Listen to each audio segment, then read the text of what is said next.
నమస్తే కళ్యాణ్ గారు. నమస్తే జయ గారు. కళ్యాణ్ గారు, రితిక అనే ఒక అమ్మాయి మనకి మెయిల్ చేసింది. పిల్లలు ఎట్లా ఉన్నారంటే తాత్కాలిక ఆనందం కోసం దాని పర్యవసనాలు ఎలా అయినా ఏం జరిగినా సంబంధం లేదు, తర్వాత సంగతి తర్వాత, ఇప్పుడు హ్యాపీగా ఉన్నామా లేదా, దీనివల్ల మన జీవితం ఏమవుతుంది, ఫ్యూచర్ ఏంటి, కాన్సిక్వెన్సెస్ అస్సలు ఆలోచించట్లేదండి. పక్కవారి జీవితం ఏమవుతుంది, ఈ క్షణాన మనసుకి ఏది తోస్తే అది చేసి చూపిస్తున్నారండి. అలాంటి ఒక ఇష్యూతో మన దాకా వచ్చిందండి రితిక. నాకు చెప్పాలని కూడా నా నోటితో నాకు చెప్పాలనిపించట్లేదు కళ్యాణ్ గారు. అంత అంత బ్యాడ్గా అనిపించింది, హానెస్ట్లీ చెప్తున్నాను. సో ఒకసారి మాట్లాడిద్దురు కానీ. తప్పకుండా జయ గారు.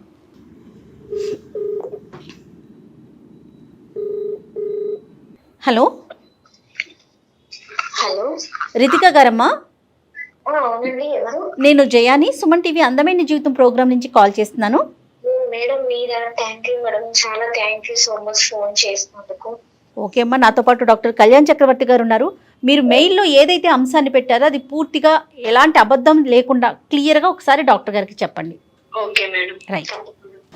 అమ్మ రితిక, నమస్తే సార్. చెప్పమ్మా. మా సమస్య ఏంటంటే అది ఎలా చెప్పాలో కూడా తెలియట్లేదు సార్. ఒక చిన్న మిస్టేక్ నా వల్ల జరుగుతుంది. అది మిస్టేక్ కూడా కాదు సార్, నేనే చేశాను, నా చేతుల్లో నేను చేశాను. ఎంతమ్మా నీ వయసు ఎంత? 26. 26. అంటే ఈ మిస్టేక్ ఏంటమ్మా, మీ జీవితంలోనా వేరే వాళ్ళ జీవితంలోనా? లేదు సార్, నేనే వేరే వాళ్ళ జీవితంలోకి వెళ్ళి వాళ్ళ జీవితాన్ని కొంచెం స్పాయిల్ చేయాల్సి వచ్చింది. చెప్పమ్మా, వివరంగా చెప్పు. నేను బెంగళూరులో సాఫ్ట్వేర్ లో వర్క్ చేసేదాన్ని సార్. ఓకేనమ్మా. అక్కడ ఒక అబ్బాయి పరిచయం అయ్యాడు, సతీష్ అని. తనకి ఆల్రెడీ మ్యారేజ్ అయిపోయింది సార్, ఒక పాప కూడా ఉంది. ఆ విషయం నాకు తెలుసు, ముందే అన్ని తెలుసు మీకు? తెలుసు సార్.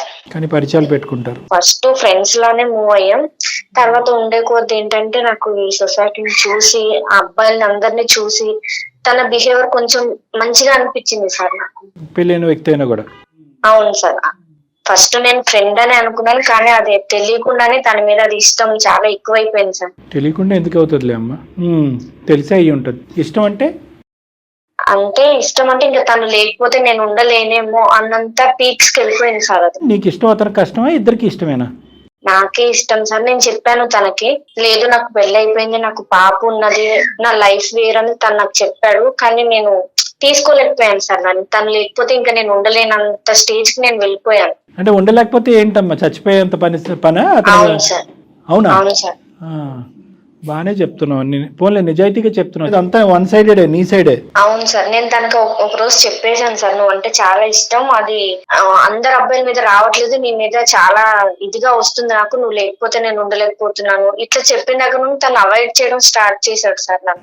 అదేలేండి. నేను మెసేజ్లు చేసిన తను రిప్లై ఇవ్వకపోవడం, అంతకు ముందు చూపించిన కేరింగ్ అవంతా తను నన్ను కొంచెం అవాయిడ్ చేసేసరికి ఇంకా నేను తను తట్టుకోలేకపోయాను సార్. కేరింగ్ అంటే ఏంటి? తను ఫ్రెండ్ గా మూవ్ అయినా నేను దాన్ని తప్పుగా అర్థం చేసుకుని అది లవ్ గా నేను ఫీల్ అయ్యాను సార్. తను అవాయిడ్ చేయడం స్టార్ట్ చేసేసరికి నేను సూసైడ్ అటెంప్ట్ కూడా చేయాల్సి వచ్చింది సార్. అటెంప్ట్లా సార్? ఒక అటెంప్టా, చాలా అటెంప్ట్లా? చాలా సార్లే చేశాను సార్. ఒకటైనా సక్సెస్ అయిందా? సక్సెస్ అయ్యింటే ఈ రోజు మాతో మాట్లాడి ఉండేదానివి కాదు. సక్సెస్ అవ్వలేదు సార్. ఆత్మ మాట్లాడి ఉండేది మాతో. సక్సెస్ అవ్వలేదు, చేసుకోవటానికి కారణం ఏంటి? నిజంగా చనిపోవటానికా, లేదంటే అతని చుట్టూ ఉచ్చు బిగించడానికా? తనని నా వైపు తిప్పుకోవాలనే సార్. తిరిగాడా? చాలా నచ్చ చెప్పాడు సార్, నేను వినలేదు. నేను మెంటల్ గా ఫిక్స్ అయిపోయాను, ఇంకా తను నాకు కావాలి అని. నువ్వు మెంటల్ గా ఫిక్స్ అయ్యావా? మెంటలా నీకు? నీ ఉద్దేశం ఏంటమ్మా, పెళ్లి చేసేసుకుందావా నాతోనే? అనుకున్నాను సార్. సెకండ్ వైఫ్ గా తను నన్ను తీసుకున్నా సరే దానికి కూడా నేను రెడీ అయ్యాను సార్.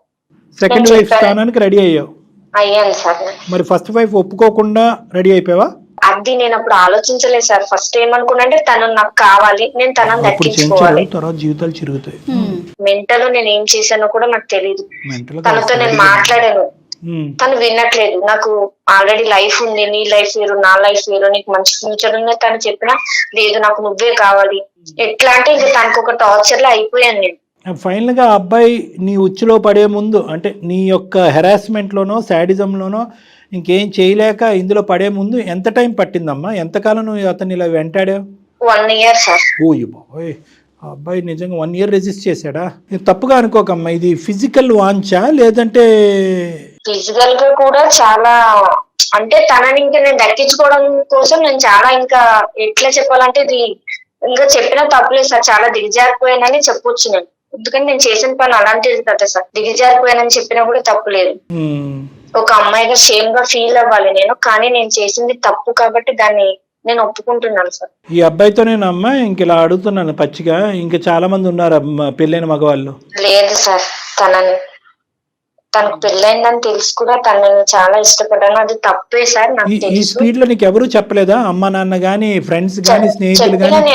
చెప్పారు సార్, నా ఫ్రెండ్స్ చెప్పారు, కానీ నేను ఫిక్స్ అయిపోయాను తను నాకు కావాలి అని. దీన్ని పిచ్చి అంటారు అని చెప్పారా నీకు ఎవరైనా? చెప్పారు మేడం. వాళ్ళ భార్యకి తెలిసి నువ్వు కావాలా, వాళ్ళ భార్య తెలియకుండా నువ్వు కావాలా? నువ్వు కాదు, అతను. అంటే నేను ఫస్ట్ ఏమనుకున్నానంటే ఎవరికి తెలియకుండా మెయింటైన్ చేద్దామని అనుకున్నాం సార్. నేను ఇట్లా సూసైడ్ చేసుకోవడం ఇవన్నీ చేయడం వల్ల ఇక తను కూడా నేను నిజంగానే చనిపోతాను అనుకున్నాడేమో తెలియదు సార్. ఓకే చెప్పాడు తను. బ్లాక్ మెయిల్ ప్రేమ అంటారు. అపార్ట్మెంట్ లో ఉండేవాళ్ళం సార్ ఇద్దరం, ఒక ఫ్లాట్ తీసుకుని ఉంటున్నాం ఇద్దరం, జాబ్ చేసుకునే వాళ్ళం, మంచిగా ఉండేవాళ్ళం. అట్లా ఒక 5 months కంటిన్యూ అయ్యాం సార్. ఒక రోజు తను ఊరెళ్ళాక మా ఇద్దరు ఫొటోస్ అవి వాళ్ళ వైఫ్ ఎలా చూసిందో తెలీదు, వాళ్ళ వైఫ్ ఫొటోస్ చూసింది. చూసి నా నెంబర్ తను ఎలా తీసుకుందో లేదు నాకు కాల్ చేసింది సార్. తను ఎవరు నువ్వు ఏంటి మెసేజ్లు అవన్నీ చూసిందో లేదో నాకు తెలియదు సార్, అన్ని చూసినట్టే నాతో మాట్లాడింది సార్. తను నువ్వెవరు ఏంటి అసలు ఏమనుకుంటున్నావు, నాకు ఒక పాప ఉంది, నా లైఫ్ ఏంటి, నువ్వు నీకు ఎవరు దొరకలేదా, నా హస్బెండ్ దొరికిందా అని కొంచెం గలీజ్ గానే మాట్లాడింది సార్. ఆమె మీ పెళ్లి చేస్తాను రండి అనందా, నేను బయటకు లాగుతాను, నువ్వు ఎక్కడ ఉంటావు, ఏంటి నీ అడ్రస్ ఏంటని నాతో చాలా ర్యాష్ లో మాట్లాడింది సార్. 1 hour మాట్లాడింది. నేను చెప్పాను తనకి నీ హస్బెండ్ అంటే నాకు ఇష్టం, నువ్వు ఓకే అంటే ఇద్దరం ఉందామని చెప్పాను సార్. ఇద్దరు కలిపి ఉండటం ఏంటి, అది ఏమన్నా హోటలా? ఫోన్ లో కాదు, ఒకసారి ఇద్దరం మీట్ అవుదాం అని చెప్పాను సార్. నేను ఎక్కడికి రావాలి అని అడిగితే తన ఇంటికి రమ్మంది సార్. నేను బయలుదేరి వెళ్ళాను వాళ్ళ హౌస్ కి. అప్పుడు అసలైన సూసైడ్ అటెంప్ట్ అప్పుడు చూపెట్టి ఉండేది, ఊరుకుందా మరి? అంటే కొంచెం కొట్టింది సార్ నన్ను. కొంచెమే కొట్టిందా? చీపురు కట్టలేదా? పెద్ద గొడవ అయ్యింది. అదేంటంటే వాళ్ళిద్దరిది లవ్ మ్యారేజ్ అంట సార్. ఆ అమ్మాయికి వాళ్ళ హస్బెండ్ అంటే చాలా ఇష్టం అంట సార్. ఆ అబ్బాయికి కూడా అమ్మాయి అంటే ఇష్టమేగా, నువ్వు దూరేంత వరకు. అవును సార్. మరి దూరి పెంట చేసావు. ఇట్లా గొడవ అయిన తర్వాత ఆమె వెళ్ళిపోయింది సార్ ఇంట్లో నుండి. విడిపోయారు. నీతో కొట్లాడింది అని చెప్పింది, నువ్వేమన్నా ఆ కొట్లాట్లో ఇంకా అతనే నాకు భర్తగా కావాలి, మన ఇద్దరు భార్యలుగా ఉందాం అదే పట్టు.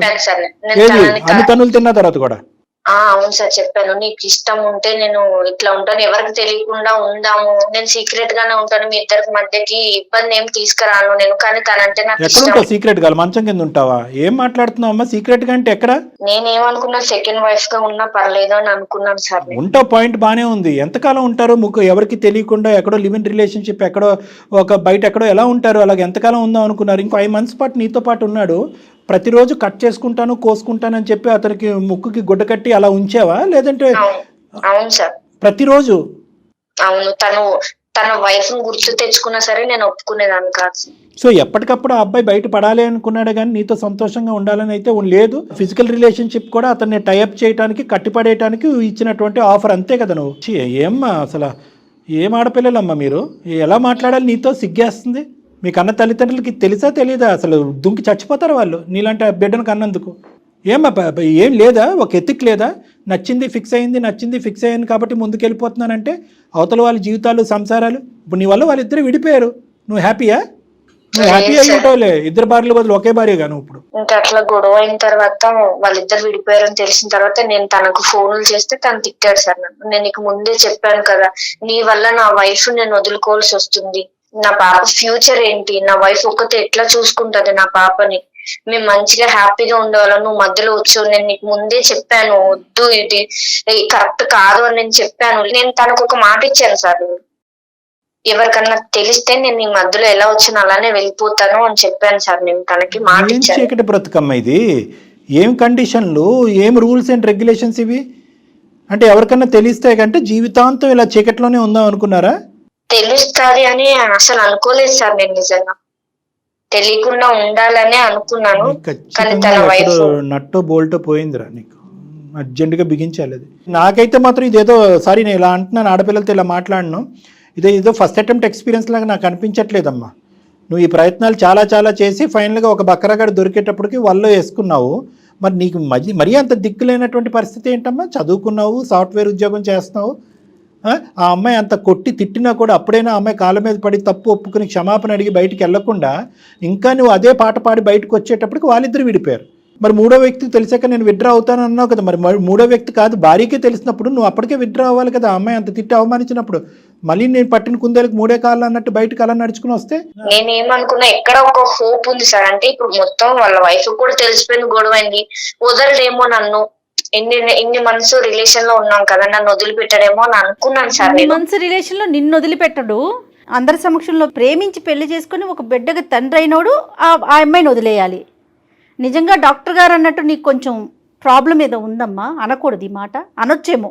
జీవితాలు నాశనం అవుతున్నప్పుడు ఏమన్నా అనొచ్చు. ఒక పంచే మీ పేరెంట్స్ ని పిలిపించి ఒకసారి డాక్టర్ గారు మాట్లాడతారు. పేరెంట్స్ తో కూడా మాట్లాడాను మేడం, తనంటే ఇష్టం అని చెప్పాను, మా పేరెంట్స్ కూడా చెప్పాను నేను.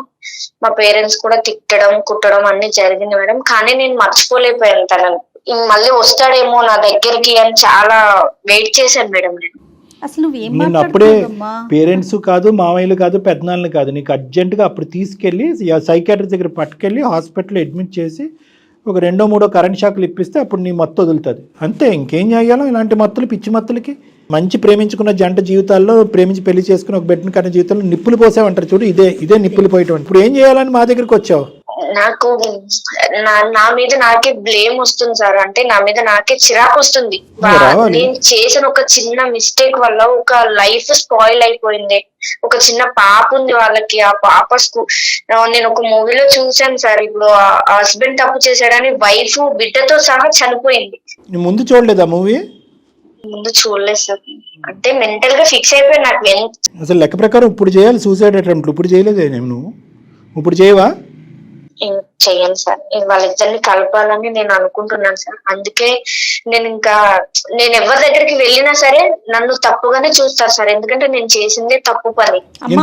ఇంతమంది చచ్చిపోతున్నా, ఇన్ని జీవితాలు నాశనం అయిపోయిన బుద్ధిరాని నువ్వు ఒక సినిమా చూసి ఒక భార్య పిల్లలు ఇలా చచ్చిపోవచ్చు, ఒక ఆడది ఎంటర్ అవుతే కనుక అనేటటువంటి ఆలోచనతో మారిపోయి ఈ రోజు అందమైన జీవితం ఫోన్ చేసావు. అన్ని ఎక్స్ట్రీమ్స్ ఆ పిల్లలు. సినిమా మార్చేస్తుందమ్మా నిన్ను, జీవితాలు మార్చలేదు. కానీ ఇప్పుడు మాకు దానికి ఫోన్ చేసావు అంటే వాళ్ళిద్దరిని కలపమనా? అవును సార్. ఆ అబ్బాయి ఇంకా టచ్ లోనే ఉన్నాడా నీతో? లేదు సార్, తను నాకు కాంటాక్ట్ అవ్వట్లేదు. నీ కాంటాక్ట్ అవ్వట్లేదు? తన ఫ్రెండ్స్ అడుగుతున్నా సరే వద్దు, ఇక్కడతో వదిలేసే అంటున్నారు. అమ్మ దయచేసి అతన్ని కాంటాక్ట్ చేసే ప్రయత్నం మాత్రం చేయమాకు తల్లి, బతికుండని అతన్ని. ఆ అమ్మాయి టచ్ లో ఉందా? ఉంది సార్. పోనీ అమ్మాయి చెప్పిందా అతని పరిస్థితి ఏంటి, ఎక్కడ ఉంటున్నాడని? ఈ అమ్మాయి లేదు చెప్పట్లేదు. నువ్వు వచ్చావు కదా మధ్యలో, నువ్వే ఉండు, నన్ను అంత ఇష్టపడి కూడా నన్ను కాదని నీ దగ్గరకు వచ్చాడంటే తనని నేను ఎలా నమ్మాలి? అది నా ప్రెషర్ వల్ల వచ్చాడు, నేను ఇలా బలవంతం చేశాను, చచ్చిపోతానని బెదిరించి ప్రతిరోజు కట్టిపడేశాను, ఒక రూమ్ లోకి తీసుకెళ్ళని చెప్పలేకపోయావా? నేను చెప్పాను సార్, తనకి ఎంత చెప్పాలో నా వరకు ఎంత అవుతుందో నేను అంతా చెప్పాను, కానీ తను వినట్లేదు సార్. కాదు, ఇప్పుడు నీ లెక్క ప్రకారం మనం ఎవరితో మాట్లాడాలి? ఆవిడతో మాట్లాడాలా, అతనితో మాట్లాడాలా? తననే ఫస్ట్ కాంప్రమైజ్ చేయాలనుకుంటున్నాను సార్, నా వల్ల అవ్వట్లేదు. ఎక్కడో చిన్న హోప్, అందమైన జీవితం వల్ల మీ వల్ల ఏమన్నా అవుతుందేమో, నెక్స్ట్ ఇంకెవ్వరు కూడా నాలాగా ఇట్లా అవ్వకూడదని ఒక చిన్న హోప్ తో నేను మీకు మెయిల్ పెట్టాను సార్. నీలా ఇంత మాట్లాడినా కూడా ఇప్పుడు నువ్వు మాట్లాడేటటువంటి సానుభూతి ఉంది చూడు, సార్ నా వల్ల తప్పు జరిగింది, నేను పాపం చేశాను, ఇది నిజంగా నీలో వచ్చిన మార్పా, లేదంటే ఇక్కడతో ఇది అయిపోయింది కాబట్టి ఇంకొక హనీ ట్రాప్ ఎక్కడన్నా ఉంటుందా? వీటిని హనీ ట్రాప్స్ అంటారు, మరి ఇంకోటి ఏమన్నా ఉందా? లేదు సార్, ఇట్లాంటిది ఏమి లేదు. మరి ఏంటి ఈ అబ్బాయిలో ఉన్న అంత గొప్ప ప్రత్యేకత? వాళ్ళ జిగురులాగా అంటుకుని కూర్చున్నావు, ఫెవికాల్ లాగా. ప్రత్యేకత అంటే నేను ఇప్పటి వరకు చూసిన అబ్బాయిలో, నేను ఇన్ని సంవత్సరాలు చదువుకున్నాను, జాబ్ చేస్తున్నాను. నేను జాబ్ చేస్తూ కూడా 3 years అవుతుంది సార్. ఈ 3 years లో కూడా నాకు తినంత జెన్యున్ గా నాకు ఏ అబ్బాయి అనిపించలేదు సార్. ఇంకే అబ్బాయి అనిపించలేదు? 3 years లో ఒకటి కనిపించాడు, ఇంకో 5 years లో ఇలాంటి వాడు ఇంకోటి కనిపించాడు. ఏంటి అనే నా భయం. లేదు కాదు, ఇది కాదు, నువ్వు చేయవలసింది, ఆలోచించవలసింది ఏంటంటే మనసుకి ఏదో నచ్చింది కాబట్టి మైండ్ వాడేయటం మర్చిపోకూడదు. కాదు డాక్టర్ గారు, కళ్ళెళ్ళిన ప్రతి చోటకి నువ్వు వెళ్ళిపోతావా? అదే కదా అమ్మాయి చేసింది. నీ మనసు వేరో, నీ ఆలోచన వేరో, నీ చదువు వేరు, నీ జీవితం వేరు. నీ మైండ్ ఒక్కసారి ఆలోచించడం అనేది నేర్చుకో. పరిణామాలు సార్, నాకు ఈ 3 years లో కూడా నా వెంట చాలా మంది అబ్బాయిలే పడ్డారు, కానీ నాకు తిను నచ్చినంతగా నాకు ఎవరు నచ్చలేదు సార్. తన కేరింగ్ కానీ, తన జెన్యూన్, నీ సైకలాజికల్ ప్యాటర్న్ లో ఒక ప్రముఖమైనటువంటి, ఒక ప్రత్యేకమైనటువంటి ప్రాబ్లం ఉంది. ఎవరైతే ప్రత్యేకంగా వచ్చి నిన్ను నో అంటారో వాళ్ళకి నువ్వు కనెక్ట్ అవుతావు. నీకు ఎస్ అనేటటువంటి వాళ్ళు, నీ వెంటబడేటటువంటి వాళ్ళు నీకు కనిపించరు. ప్రత్యేకంగా పెళ్ళైనటువంటి వాళ్ళు అయ్యి ఉండాలి, వాళ్ళకు ఒక బాధ్యతలు ఉండాలి, నీ నువ్వు వాళ్ళ చుట్టూరు 1 సంవత్సరం పాటు తిప్పించుకోవాలి, నువ్వు కోసుకుంటా అన్నా కూడా నీ వైపు ఇష్టం చూపెట్టకూడదు. ఇలాంటి వాళ్ళే నీకు నచ్చుతారు. జాగ్రత్త, నువ్వు చాలా జాగ్రత్తగా ఉండాలి. ఎందుకంటే కనుక నిన్ను నచ్చి నీ అంటూ వచ్చే వాళ్ళ గురించి మనకు సమస్య లేదు, కానీ నీకు నో చెప్పేవాడు దొరికాడంటే వాడు సచ్చినట్టే. కాబట్టి మా భయం ఏంటంటే నీకు ఇప్పుడు ఆ అమ్మాయితో మాట్లాడటం, వాళ్ళని కలపటం ఒక ఎత్తు అయితే కనుక పూర్తి స్థాయి పరివర్తన కౌన్సిలింగ్ నీ లోపలికి తీసుకురావడం కూడా ఒక ఇంపార్టెంట్ ఇష్యూ. దాని పరంగా కూడా నిన్ను ఒక సైకియాట్రిస్టో సైకాలజిస్ట్కో రిఫర్ చేసుకుని ఆ పుణ్యం కట్టుకోవాలి, సమాజానికి పుణ్యం కట్టుకోవాలి. మేము ఇంకెంతకంటే పచ్చిగా నేనేం మాట్లాడలేను. నీకు ఇప్పుడు వచ్చినటువంటి ఈ తూతూ మంత్రం బుద్ధి నాకేదో వచ్చేసిందని అనిపించట్లేదు, ఎందుకంటే సినిమా చూసాక కనువిప్పు కలిగిందని నువ్వు అంటే నా బుర్రపాడైపోతుంది. నేను నిజంగా పశ్చాత్తాప పడుతున్నాను సార్. నాకు తెలిసింది నా వల్ల ఒక ఫ్యామిలీ ఇదైపోయింది, వాళ్ళ పాప ఉంది, వాళ్ళ లైఫ్ స్పాయిల్ అయిపోయింది సార్. నాకు నిజంగా తెలిసి వచ్చింది సార్. నేను అంటారు కదా అంతా అయిపోయిన తర్వాత ఏడ్చి ఏం లాభం అని, నాది ఇప్పుడు అదే సిచ్యువేషన్ వచ్చింది సార్. మొత్తం అంతా జరిగిపోయింది.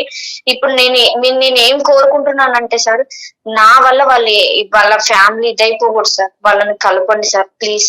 నేను కోరుకుంటుంది అదే సార్. వాళ్ళు కలపటం ఒక ఎత్తు అయితే కనుక నీ కండిషన్ గురించి కూడా మేము వర్రీ అవుతున్నాము. సరే, దాని గురించి తర్వాత ఆలోచిద్దాం.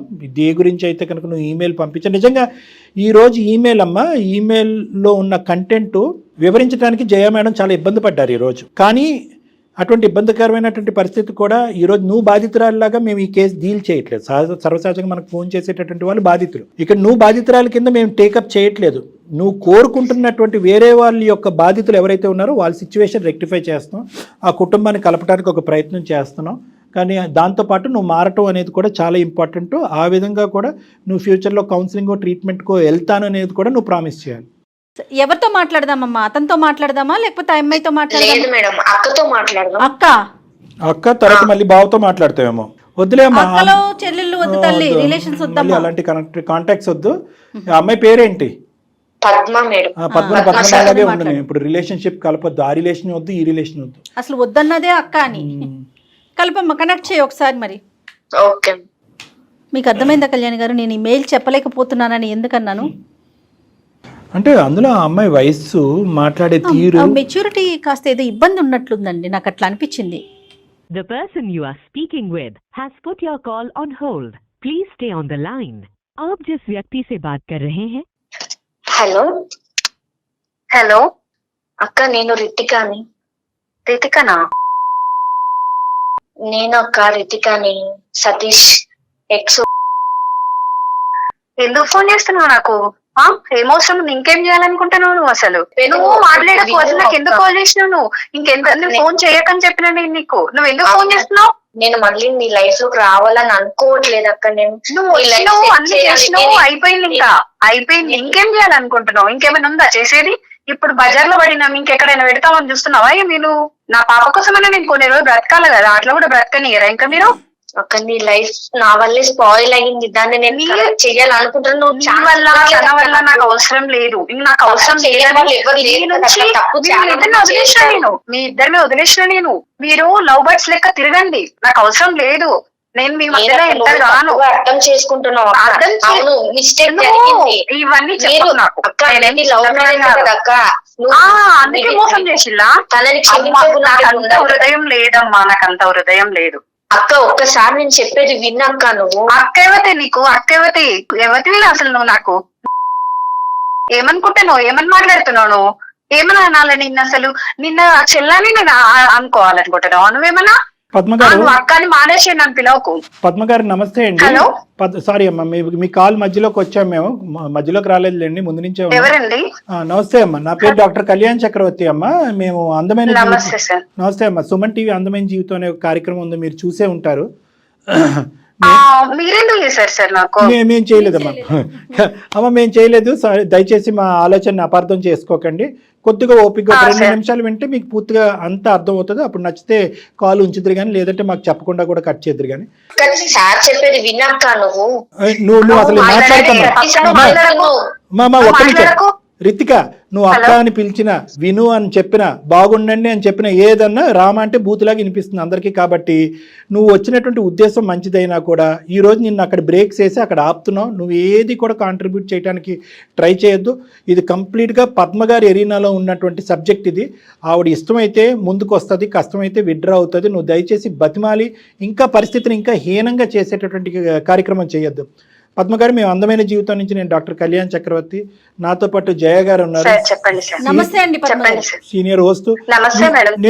మేము ఇక్కడ ఒక్కటేనమ్మా, ఇక్కడ మేము మాట్లాడేది ఏంటంటే చాలా ఒక అసభ్యకరంగా, ఒక అసహ్యంగా, తల్లిదండ్రులు, సభ్య సమాజం అందరూ తలదించుకునేటటువంటి విధంగా ఒక అమ్మాయి చేసినటువంటి తప్పుకి ఆ అమ్మాయి ఎన్నిసార్లు క్షమాపణ చెప్పినా ఆ అమ్మాయి తరపున మేము సభ్య సమాజం తరపున మీకు క్షమాపణ కోరుకుంటున్నాం. ఎందుకంటే పచ్చగా ఉన్నటువంటి ఒక కాపురం ఈరోజు విచ్ఛిన్నం అయిపోయింది, అతి దారుణమైన పరిస్థితికి వెళ్ళిపోయింది అనేది మేము మనస్ఫూర్తిగా చింతిస్తున్నాం, బాధపడుతున్నాం. తల్లి, జరిగినటువంటి కథ అంతా కూడా మేము ఈ అమ్మాయి మాటల్లో విన్నాం. మీ వరకు ఏం విన్నారు అనేది, ఎందుకు మీరు మనస్తాపం చెందారు, మీరు ఏం కోరుకుంటున్నారు, ప్రస్తుతం మీ భర్త గారి యొక్క పరిస్థితి, మీరు ఎక్కడున్నారు, బిడ్డ ఎక్కడుంది, ఇవి కొద్దిగా మాకు వివరించండి అమ్మ, ఒక 2 నిమిషాలు. నేను ఒక 2 minutes మాట్లాడతాను. Please, your most. అసలు జరిగింది ఏంటంటే సార్, నేను మా హస్బెండ్ ఇంతకు ముందు ఇక్కడ హైదరాబాద్ లో ఉండేవాళ్ళం సార్. ఇక్కడ మాది లవ్ మ్యారేజ్ సార్. మేమిద్దరం ఒక 1 year వరకు, 1.5 year వరకు లవ్ చేసుకుని పెళ్లి చేసుకున్నాం సార్. పెళ్లి కూడా మా పేరెంట్స్, నేను వాళ్ళు ఒప్పుకోకపోయినా నేను వాళ్ళని ఒప్పించి మరి మ్యారేజ్ చేసుకున్నాను సార్. చేసుకున్నాక మేము బెంగళూరులో వెళ్ళిపోయాం సార్. అక్కడికి షిఫ్ట్ అయిపోయాను. నాకు ప్రెగ్నెన్సీ వల్ల నేను జాబ్ ఆఫ్ చేసాను సార్. కొంచెం నాకు బెడ్ రెస్ట్ వల్ల నేను హైదరాబాద్ కి, ఇక్కడికి మా ప్రాపర్ వచ్చి హైదరాబాద్ సార్. నేను హైదరాబాద్ మా మమ్మీ వాళ్ళ దగ్గరికి వచ్చినాను సార్. డెలివరీ కోసం వచ్చి కొంచెం నాకు హెల్త్ బాగాలేక ఇక్కడికి వచ్చినాను. మా హస్బెండ్ అక్కడే ఉన్నారు. మీ పుట్టింటికి వచ్చాను మేడం. నేను ఇక్కడికి వచ్చినాక మా హస్బెండ్ అక్కడే జాబ్ చేస్తున్నాడు. నాకు రోజు కాల్ చేసేది. చాలా బాగుండేది మేడం. మేము మా లైఫ్ చాలా అంటే చాలా హ్యాపీగా మూవ్ అయింది మేడం. ఇంత లైఫ్ నాకు దేవుడు ఇచ్చినందుకు చాలా గ్రేట్ అని నేను బాగా అదైపోయినా. నేను మా పేరెంట్స్ కూడా సరే బాగుంటున్నారని చెప్పేసి వాళ్ళు కూడా హ్యాపీగా ఫీల్ అయ్యారు. మా బేబీ పుట్టిన తర్వాత 1 year నుంచి మేడం సరిగా మాట్లాడడం లేదు, సరిగా రావడం లేదు. 1 month కి ఒకసారి మన 1 month లో 15 days కి ఒకసారి వచ్చేవాడు. 1 month కూడా రాకుండా అయిపోయాడు. అట్లా ఒక 1 year వరకు చేశాడు. నాకు ఎందుకో డౌట్ వచ్చింది. డౌట్ వచ్చి ఒకసారి నేను ఇట్లా ఫొటోస్ ఇవి ఫోన్ లో అవి ఇవి చెక్ చేసిన. నేను ఎప్పుడు చెక్ చేయను, కానీ నాకు డౌట్ రావడం వల్ల ఏమైంది అసలు అని తెలుసుకోవడానికి నేను చెక్ చేసిన మేడం. మొత్తం డిలీట్ చేశాడు సార్. డిలీట్ చేస్తే రీసైకిల్ బిన్ లో చూసాను సార్. నేను ఇవన్నీ చూసిన తర్వాత అప్పుడు నేను ఫస్ట్ అయితే అడగలేదు సార్. సరే ఏం చేస్తాడు ఇంకేం చేస్తాడు అని చెప్పేసి చూసిన. సరే మాట్లాడేమో, నాకు తెలియలేదు అనుకుంటుండే కదా అని చెప్పేసి నేను సైలెంట్ అయిపోయినా. అది రోజుకు ఎక్కువ చేసేసి మొత్తం అవాయిడ్ చేసే కాడికి వెళ్ళిపోయాడు. ఇట్లా చేసినప్పుడు నాకు అవసరమా సార్? నేను నిలదీసి అడిగినప్పుడు ఆ అమ్మాయికి తెలిసిందట. తెలిసి ఈయనేం చేసిండు, వదిలేసిన, నాకు అమ్మాయితో ఏం సంబంధం లేదు, ఆ అమ్మాయినే నన్ను ఫోర్స్ చేసింది, ఆ అమ్మాయి ఇట్లా. అంటే ఇప్పుడు రోడ్డు మీద ఎంతో మంది ఫోర్స్ చేస్తారు, అందరి దగ్గరికి వెళ్తారా సార్? అట్లా చెప్పండి. మీరే బాగా అడిగారు. ఇప్పుడు నా లైఫ్ గురించి ఆలోచించాలి కదా. నేను ఆయన నమ్ముకొని వచ్చిన కదా సార్, నా పేరెంట్స్ ని వదులుకొని. ఇప్పుడు తను రమ్మన్నదని తన దగ్గరికి వెళ్ళిపోతాడు. అంటే నేను ఎట్లా కనిపిస్తున్నాను దానికి? అట్లా చేయడం పద్ధతి అవుతుంది సార్. నా సిచ్యువేషన్ నుండి ఆలోచించండి సార్. నా పేరెంట్స్ కి ఏం చెప్పాలి నేను? ఇవన్నీ అంటే మోసం చేయడానిక నన్ను పెళ్లి చేసుకుందైనా? అక్క తను నిన్న మోసం చెయ్యలేదు అక్క, నేనే తన. నువ్వు మాట్లాడకు. నాకు టైం ఇచ్చినప్పుడు నేను మాట్లాడుతున్నా కదా, నువ్వు ఎందుకు మాట్లాడుతున్నావు మధ్య మధ్యలో వచ్చి? మాట్లాడకు, నీకు అర్హత లేదు, నాకు అక్క అని పిలవకు. ఇంకొకసారి చెప్తాను, నేను అస్సలే బాగోదు. ఇంకా చాలా చేసినావు నువ్వు, నీ దగ్గర నుంచి నేను చాలా చూసినా. ఇంకా చూసా అవసరం నాకు లేదు అసలు. రితిక, నువ్వు అక్క అనే పిలుపు పిలుస్తుంటే మాకు కూడా ఇరిటేషన్ వచ్చేస్తుందమ్మా. దయచేసి ఆ పిలుపు పిలవకు, అర్థమవుతుందా? వద్దు మేడం, ప్లీజ్, నాకు వద్దు. తనతో మాట్లాడే ఉద్దేశం నాకు అస్సలే లేదు. అసలు తను వస్తే మాత్రం నేను వెళ్ళిపోతా. ఇప్పుడు ఇక్కడ వచ్చి కాల్లో ఉండను నేను అసలు. రితిక, నువ్వు కొంచెంసేపు సైలెంట్ గా ఉండాలి. Okay madam. ఇట్లా చేసిండ్రు సార్ వాళ్ళు. సరే, ఆ అమ్మాయి ఫోర్స్ చేసిందంట సార్. ఫోర్స్ చేస్తే నువ్వు ఎట్లా వెళ్తావు? నేను కూడా ఇంకొక అబ్బాయిని చూసుకుంటా సార్. అలాంటి మాటలు ఎందుకులేమ్మా? ఏం సమాధానం చెప్పాలో కూడా మాకు బోధపడట్లేదమ్మా. అంటే అర్థం కావట్లేదు. అంటే సార్ మీరే అట్లా అంటే నా సిచ్యువేషన్ లో ఉండి ఆలోచించండి సార్. ఒక అమ్మాయిగా నేను ఇట్లా నా పాపను పట్టుకొని ఇప్పుడు సార్ నాకు ఇవన్నీ అవసరం లేదు సార్. నా బేబీని నేను పెంచుకోలేనా? తను నాకు అవసరమా? ఆయన చేసిందని చెప్పేసి ఆయన అదిలో పడిపోయి నా బ్రెయిన్ కొన్ని రోజులు పని చేయలేదు సార్. నాకు ఏం చేయాలో కూడా అర్థమైతే లేదు. నేను పిచ్చిదాన్ని అయిపోయినా. అమ్మ ఇక్కడ ఏంటంటే అమ్మ ఇక్కడ నేను ఇలా చెప్తే మీకు నచ్చదు, మీరున్న హీట్లో మీకు జరిగినటువంటి అన్యాయంకి ఏం చెప్పినా కూడా మీకు అది బ్రెయిన్కి ఎక్కకపోవచ్చు. ప్లస్ నెంబర్ 1, నెంబర్ 2 ఏంటంటే మీ స్థానాన్ని మీరు నమ్మి మీరు ఇంటిగ్రిటీకి ఒక ఇంపార్టెన్స్ ఇచ్చారు, వ్యక్తిత్వానికి ఇంపార్టెన్స్ ఇచ్చారు. ఒక ఆడపిల్ల ఎవరో రోడ్డు మీద పోయేటటువంటి అమ్మాయి నేను చచ్చిపోతాను నువ్వు నన్ను ప్రేమించంటే వెళ్ళిపోయి ఒక భర్త వెళ్ళిపోయి ఉండిపోతాడు. ఇలాంటి ప్రశ్నలకి దేనికి కూడా మా దగ్గర సమాధానం లేదు. దేనికి కూడా ఎలా ఉంటది సార్? ఎలా ఉంటాయి చెప్పండి? అట్లా చేసేది కరెక్ట్ అయితే మనం కరెక్ట్ అనుకోవచ్చు సార్. కానీ ఈ రోజు పద్మ ఈ రోజు అది వాళ్ళు చేసింది ఏం కరెక్ట్ కదమ్మా. ఇంకా పచ్చిగా చెప్పాలంటే బూతు పని అది. ఓకేనా? అతను ఈ అమ్మాయి 70% చేస్తే మీ ఆయన 30% చేసాడు. నోట్లో ఏలు పెడితే కొరకన బ్యాచ్ కూడా కాదు. ఇలా ఒక ఆడపిల్ల వచ్చి పరిచయమైనటువంటి కొన్ని రోజులకే ఫ్రెండ్షిప్ రిలేషన్షిప్ అని చెప్పి నా మెడమే కత్తి పెట్టిందే, నాతో పాటు కాపురం చేస్తావా సస్తావా, సీక్రెట్గా 2 భార్యల కింద ఉందాము అని ప్రపోజల్ చేస్తుంది అంటే కనుక అతను గర్జించి అడిగేటటువంటి ధైర్యం లేకపోతే మిమ్మల్ని వచ్చి అడుగుతుంటే కనుక మీరు చీపురు కట్ట తిరగేసి 2 వాయించి ఉండేవారు కదమ్మా. అప్పుడే ఈ అమ్మాయిని సెట్ అయిపోయి ఉండదు మొత్తం అంతా కూడా. అలా చెప్పకుండా అయిపోయిన తర్వాత స్టార్టింగ్ లో అంటున్నాను మీ భర్త కూడా ఈక్వల్ గా తప్పు ఎక్కడ చేశాడు అనే మాట ఎందుకు అంటున్నానంటే స్టార్టింగ్ లోనే నిజంగా అతని మీద వాడు ఇట్లా మోసం చేసినాక వాడు ఊసే వద్దు సార్ మనకి. నువ్వు వాడంటావో వీడంటావో నాకు తెలియదు కానీ మనసు విలిగిపోయింది. వద్దు సార్ అట్లాంటి వ్యక్తులకి విలువ ఇయ్యని అవసరం లేదు మనము. అమ్మ నువ్వు ప్రేమించి నువ్వు పెళ్లి చేసుకున్నటువంటి భర్త గురించి నీకంటే నేను ఎక్కువ మాట్లాడలేను. అతనితో అసలు వాస్తవానికి నేను మాట్లాడలేదు, చూడలేదు, మీరిద్దరు చెప్తుంటేనే వింటాం. కానీ ఈ అమ్మాయి పరిచయం అయ్యేంతవరకు నేను మిమ్మల్ని కలపాలి లేదంటే ఖచ్చితంగా ఆ ఉద్దేశంతో నేను ఇక్కడ దిగలేదు. At the end of the day నేను మాట్లాడినటువంటి విధంగా నాకున్నటువంటి ఉద్దేశం నీ మనసులో ఎవరన్నా మాట్లాడారో లేదో నాకు తెలియదు. కాబట్టి ఒక్కసారి ఆ ఆప్షన్స్ అనేటటువంటిది, ఆ పాయింట్స్ అనేటటువంటిది, జీవితానికి సంబంధించినటువంటి ఆ బిడ్డకు సంబంధించిన భవిష్యత్తు గురించి కొన్ని అంశాలు నేను చెప్తానమ్మా. అవి నీ మనసుకు అత్తుకుంటే కనుక ముందుకు అడిగాయి, లేదంటే నువ్వు ఎక్కడైతే నిలబడ్డావో అక్కడే నిలబడు. నువ్వు ఈ అమ్మాయిని చూసుకుని మీ భర్తని ఇంకో 2 రెట్లు ఎక్కువ అసహించుకోవద్దు. ఈ అమ్మాయి డిలీట్ అయిపోయింది, అర్థమైందా? ఈ అమ్మాయి డిలీట్ అవ్వకపోయినా కూడా ఈ అమ్మాయిని ఖచ్చితంగా సొసైటీకి ఈ అమ్మాయి ఒక చీడపురుగు కింద ఉండకుండా ఈ అమ్మాయి మానసిక పరిస్థితి సరిచేసేటటువంటి ప్రయత్నం పూర్తి స్థాయిలో నేను చేస్తాను అనేటటువంటి విధానంగా నీకు వాగ్దానం చేస్తాను. ఈ అమ్మాయి కళ్ళ ద్వారా, ఈ అమ్మాయి మాటల ద్వారా, ఈ అమ్మాయి చేసిన పనుల ద్వారా నీ భర్తను చూడద్దు. నువ్వు ఎవరినైతే కనుక అసలు సిసలుగా ప్రేమించావో, నమ్మేవో, పెళ్లి చేసుకున్నావో, ఈ అమ్మాయి దూరేంత వరకు ఎంత చక్కగా మీ కుటుంబం ఉందో ఆ అబ్బాయి గురించే ఆలోచించమంటున్నాను, ఆ సతీష్ గురించే నేను ఆలోచించమంటున్నాను. ఇదంతా కూడా నేను ఒక బ్యాడ్ ఫేస్ కింద వర్ణిస్తానమ్మా. లేదండి సతీష్ యొక్క ఆలోచనలో కూడా బలహీనత ఉంది. ఈ అమ్మాయి కాదు, అంతకుముందు కూడా అతని వ్యక్తిత్వంలో లోపాలు ఉన్నాయి. చాలా వీక్నెసెస్లో చాలా సందర్భాల్లో వేరే ఆడపిల్లలు కూడా ఇతన్ని ట్రాప్లోకి వెళ్ళాడని అనుకుంటే వేస్ట్. చరిత్ర చెప్పట్లేదు. నువ్వు తప్ప అతని జీవితంలో ఎవరూ లేరు, నిన్నే ప్రేమించాడు, స్వచ్ఛంగా పెళ్లి చేసుకున్నాడు, హ్యాపీగా బిడ్డను కానీ హ్యాపీగా ఉన్నారు. ఈ అమ్మాయి మామూలుగా పీడీ కాదమ్మా, personality disorder, narcissistic personality disorder అంటారు. వీళ్ళు ఎలాంటి భయంకరమైనటువంటి అంటే 100 మందికి ఇలాంటి ఆడపిల్లలు 3 ఉంటాయి. వీళ్ళే సమాజంలో జరిగేటటువంటి ఈ హత్యలు, ఆత్మహత్యలు ఇలాంటి వాటికని ప్రధానమైనటువంటి కారకులు. ఇప్పుడు ఈ విపరీతంగా న్యూస్ స్టోరీల్లో చూస్తున్నా చూడండి, ఎక్కడ ఉన్న అమ్మాయి మా జీవితంలో దూరింది, సర్వనాశనం చేసింది, నా మొగుడిని చిక్కుపోయి, వీళ్ళందరూ కూడా ఈ narcissistic personality disorders, border line personality disorders అంటారు. వీళ్ళకి ఏంటంటే వీళ్ళు ఏదన్నా పట్టుకుంటే కనుక 600 అయినా 106 వాళ్ళు పట్టు మాత్రం వదలరు. ఈ అమ్మాయి వెనకట్ల పడినటువంటి మగాళ్ళు ఎంతోమంది ఉన్నారంట, ఆ లిస్టు మనకు అనవసరం. కానీ మీ ఆయన మామూలుగా రెసిస్ట్ చేయలేదు. ప్రతిరోజు అతని మెడ మీద కత్తి పెట్టడం కాదు కానీ తన మెడ మీద కత్తి పెట్టుకుని అతను అక్కడే కూర్చోపెట్టింది, భయపెట్టింది. మీ ఆయన ఎక్కడ భయపడ్డాడు అంటే కనుక అరే ఇంత సాఫీగా మన ప్రయాణం జరుగుతుంది, ఇదేదో నా మట్టుకు నేనే ఇది తుంచేద్దాం, తీసేద్దాం, డైల్యూట్ చేసేద్దాం, నా మట్టుకే నేను డీల్ చేద్దాం, ఇది నా వైఫ్కి చెప్తే కనుక ఇంకా అపార్థం చేసుకుంటుందనే ఉద్దేశంతో ఏంటంటే రోజులు వారాలైనవి, వారాలు నెలలైనవి. సో వీళ్ళ రిలేషన్షిప్ అప్పటికే ఏంటంటే వీళ్ళిద్దరు ఒక బలహీనమైన క్షణంలో ఆ విధంగా కూడా ఫిజికల్గా కూడా ఇది అయిపోవడంతో అతను భయపడటం మొదలుపెట్టి సింగిల్ హ్యాండెడ్గా ఈ అమ్మాయిని తప్పించడానికి ప్రయత్నం చేసి పెద్ద తప్పు చేశాడు. మామూలు ఒత్తిడి పెట్టలేదమ్మా మీ భర్త మీద.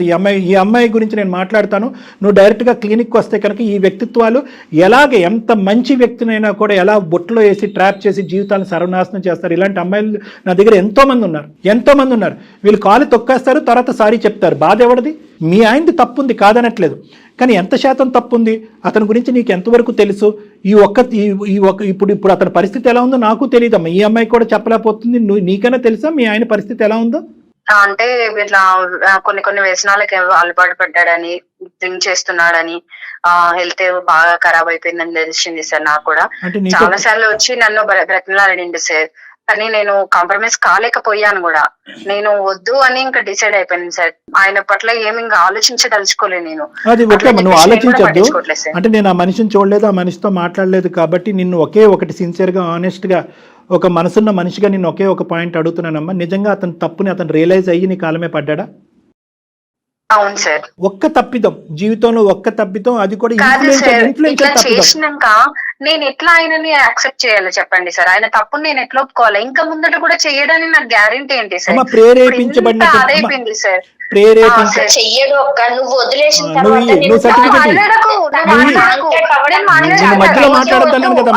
లేదు, నాకు అవసరం లేదమ్మా, ఎవరి గురించి నాకు అవసరం లేదు. విస్తరలో అన్నం అంటే వడ్డించిన తర్వాత నువ్వు వచ్చి తూ అని అంటున్నావు. అమ్మా రితిక, నువ్వు మాట్లాడద్దు. నువ్వు ఇస్తావా సర్టిఫికెట్ మారేడని? వాళ్ళని కలపమంటావా వద్దంటావా? కలపమనే చెప్తున్నా. తనకి వాళ్ళ హస్బెండ్, తన వైఫ్ అంటే చాలా ఇష్టం తనకి, అది నాకు తెలుసు సార్. నువ్వు తెలుసుకొని ఎట్లా చేస్తే బాగుంటదని చేసి చేసినావు కదా ఇన్ని రోజులు. తను చూస్తారని నేను ఎక్స్పెక్ట్ చేయలేదు సార్. సర్లే నువ్వు పాత స్టోరీ మళ్ళీ సినిమా తిప్పద్దు కానీ నీ వ్యక్తిత్వం గురించి తర్వాత మాట్లాడుకుందాం. అమ్మ ఈ అమ్మాయితో అసలు జోక్యం లేదమ్మా. అమ్మ ఈ అమ్మాయి అసలు ప్రస్తావన వద్దు. మీ ఆయన మారేడా లేదా అనేటటువంటిది ఈ అమ్మాయికి ఏం తెలుసు? పిచ్చిమోహం. ఈవిడ ఏదో పట్టుకుని ఏదో ఏలాడుతూ అందరి జీవితాలు నాశనం చేస్తుంది. అమ్మాయితో చాలా పని ఉంది మాకు, తర్వాత చెప్తాను నేను అది.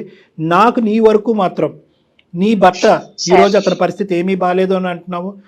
బిడ్డను బాగా చూసుకునేవాడు, భార్యను బాగా చూసుకునేవాడు. కేవలం ప్రెగ్నెన్సీ టైంలో ఈ అమ్మాయి పెట్టినటువంటి మానసిక పరమైనటువంటి ఇన్ఫ్లుయెన్షియల్ బ్లాక్మెయిల్ ఒత్తిడి ఇది. ఆ ఒత్తిడికి అతను తలొగ్గి ఒక తప్పు చేశాడు. నువ్వు ఇప్పటికిప్పుడు నువ్వు ఏదో ఒప్పేసుకుని నా మాట మీద గౌరవంతోనో ఇంకోటో ఏదో ముందుకెళ్ళిపోమని నేను అనట్లే. ఒక్కసారి మీరు వస్తే కనుక నేను కూడా అతన్ని ఫోన్ చేసి పిలిపించుకుంటాను నా దగ్గరికి. నా సమక్షంలోనే మీరు మాట్లాడుకోండి. దయచేసి ఈ కాపురం మాత్రం విడిపోవలసినటువంటి కాపురం కాదు. ఇలా అయితే కనుక మీరు కానీ ఈ బేసిస్ మీద విడిపోతే కనుక ఇదే ఎగ్జాంపుల్ తీసుకుని ఇలాంటి ఆడపిల్లలు చాలామంది ఉన్నారు సమాజంలో. ఈ మొత్తం ప్లాట్ఫామ్ని, ఈ ఎపిసోడ్ని వాళ్ళకి కావాల్సినటువంటి విధంగా వాడుకుని అరే ఇలా పొల్ల పెడితే కనుక విడిపోతారనమాట అనేటటువంటిది ఎగ్జాంపుల్ కింద తీసుకుని ముందుకెళ్తారమ్మా. మీరిద్దరు భార్యాభర్తలు మీ ప్రేమ నిజమైంది అనేటటువంటిది ప్రూవ్ చేసుకోవాలి. ఆ పిల్లకి ఒక చక్కటి తల్లిదండ్రుల కింద మారి ముందుకెళ్తాం అనేటటువంటి ఆలోచనతో ముందుకెళ్ళాలి. దానికి మీ ఇద్దరిని కలపడానికి ఏ వంతు ప్రయత్నం చేయమన్నా నా వంతు ప్రయత్నం చేస్తాను. ఏ స్థాయి వరకైనా వెళ్తా. మార్పు రాకపోతే మీ ఆయన కూడా మొండిగా వ్యవహరించి ఏమీ రియలైజ్ కానటువంటి మాట్లాడండి సార్. మరి మాట్లాడండి, ఫస్ట్ మీరు తనతో మాట్లాడండి సార్. తర్వాత నేను ఆలోచిస్తా సార్. నేను కూడా వెరీ గుడ్ అమ్మా, వెరీ గుడ్. అట్లీస్ట్ నాకు ఆ చిన్నపాటి అవకాశం ఇచ్చావు కదా, నేను దూరిపోతాను. నేను అనేది ఏంటంటే అతనికి ఫోన్ చేస్తాను. అతనికి ఫోన్ చేసి నా క్లినిక్ పిలిపించుకుని నేను మాట్లాడతాను. నేను ఫోన్ చేసినప్పుడు ఒక 2-3 సార్లు అతనితో మాట్లాడిన తర్వాత నువ్వు వద్ది కానీ ఇద్దరు ఎదురు కూర్చొని మాట్లాడుకుందాం. మీరిద్దరు ఏమనుకుంటే అదే ఫైనల్గా నేను ఏకీభవిస్తాను. నా నమ్మకం నాకు ఉంది కానీ final decision is up to both of you. సరే సార్, నేనైతే కాంప్రమైజ్ అవ్వలేను సార్. మీరు చెప్తున్నారు కాబట్టి నా వర్షన్ కూడా నాకు ఉంటది కదా, మాట్లాడినప్పుడు అవి కూడా చెప్పగలుగుతా నేను. పద్మ గారు ఒక్క మాట మీరు చెప్పేది 100% కరెక్టే. కానీ డాక్టర్ గారు మేము ఏం చెప్తున్నాం, మీరు అసలు ఒకసారి రండి, ఆ తర్వాత మీరే డెసిషన్ తీసుకోండి. సరే మేడం, మీరు చెప్తున్నారు కదా మేడం. నీ మాట మీద నీ నమ్మకం నీకుందమ్మా. నా ఆలోచన, నా అనుభవం మీద నాకు నమ్మకం ఉంది. ఈ రెండు కలిపి ఎక్కడి వరకు వెళ్తాయి అనేది మనం మ్యాచ్ చేసుకుని చూద్దాం. మిగతాది భగవంతుడి చేతిలో వదులుదాం. ఏమ్మా ఆ బిడ్డ భవిష్యత్తు చేతిలో అంతే వదిలేయాలి మనం. ఇప్పటి నుంచి అయితే తను అయితే నాకు కాల్ చేయదు సార్. అది శూర్పణఖ సార్, శూర్పణఖ. అది నాకు కాల్ చేయదు సార్. ప్లీజ్ సార్, మీరు దయచేసి దాంతో ఇంకోసారి తను మాత్రం మాట్లాడిపోవద్దు. మీకే కాదు ఎవరికి కాల్ చేయదు. నాకు అవసరం లేదు. నువ్వు వచ్చినావంటే నేను కలవను ఇంకా. నాకు అవసరమే లేదు, నాకు అవసరం లేదమ్మా. ఓకే అండి పద్మ గారు ఆవిడ మీకు కాల్ చేయదు, మీరు కట్ చేయండి. మీతో నేను మళ్ళీ మాట్లాడతాను. థ్యాంక్ యూ సో మచ్ అండి. థ్యాంక్ యూ అండి. Thank you. మా మాట విన్నందుకు ధన్యవాదాలు. అమ్మ రితిక, నువ్వు ఉన్నావా? ఉన్నాను మేడం. ఏం మాట్లాడుతున్నావే తల్లి? నీకు అసలు కొంచెమన్నా ఉందా? అర్జెంటుగా నువ్వు కలవాలేమో డాక్టర్ గారిని. ఏమో నీకు వేరే ప్రోగ్రామ్ పెడదాం. ఒక్కసారి ఈ అమ్మాయిని చూడాలండి డాక్టర్ గారు మీరు ఫస్ట్. అమ్మ నీ స్థానం ఏంటనేది నీకు అర్థమైంది కదా రితిక. నువ్వు ఎక్కడ నిలబడాలో అక్కడ నిలబడాలి. మార్పు అనేటటువంటిది రావాలి. మీ తల్లిదండ్రుల సమక్షంలో నీకు కూడా నేను తీసుకొచ్చి కౌన్సిలింగ్ చేయించాలి. వాళ్ళని కూడా నిన్ను కొద్ది గ్రిప్లో పెట్టుకోవాలి. నిన్ను ఇలా అయితే మాత్రం ఒంటరిగా ఉండకూడదు. నువ్వు ఏ ఊరు వెళ్తే ఆ ఊరికి మీ తల్లిదండ్రులు కూడా వెళ్ళాలి. అక్కడ ఏ సైకియాట్రిస్ట్ సైకాలజిస్ట్ ఉంటే వాళ్ళ దగ్గర కౌన్సిలింగ్ చేసుకోవాలి. అర్జెంటుగా నీకు ఒక మగాడిని ఇచ్చి పెళ్లి చేయాలి. ఈ ఎజెండా అంతా నిండేంత వరకు దయచేసి ఈ కౌన్సిలింగ్, ఈ మానిటరింగ్, ఈ సూపర్విజన్ లూప్లోంచి మాత్రం బయటికి రాకమ్మా. నీకు సత్కోటి ఓకే వందనాలు. సార్, తప్పకుండా.